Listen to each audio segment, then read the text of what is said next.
ဟယ်လိုအားလုံးပဲမင်္ဂလာပါဒါကတော့ပြည်ရနေရန်ကုန်သွားရိုက်ခဲ့တဲ့ pro shoot လေးပဲဖြစ်ပါတယ်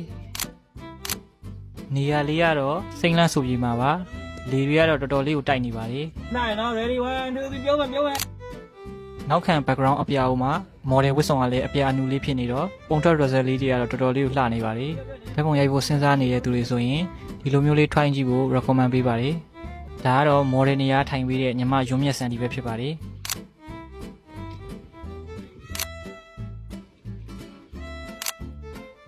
ရေထဲဆင်းရတော့မှတ်မှတ်ရပါပဲ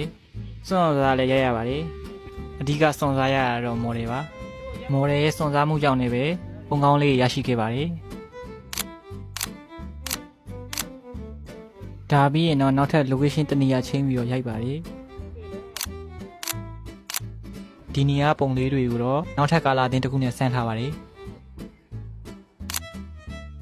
ကျွန်တော် post တွေကိုလည်းတေချာလေးစိတ်ရှိရင်းနဲ့ပြပေးပါတယ်အကယ်၍ post ကအဆင်မပြေခဲ့ဘူးဆိုရင်လည်းကျွန်တော်ထပ်ရိုက်ပေးပါတယ်မိတ်ဆွေကကျွန်တော်ရဲ့လက်ရလေးကိုသဘောကျတယ်ဓာတ်ပုံရိုက်ချင်နေဆိုရင်ကျွန်တော်ရှိကိုဒီဖုန်းနံပါတ်လေးကနေတစ်ဆင့်လာရောက်ဆက်သွယ်လို့ရပါတယ်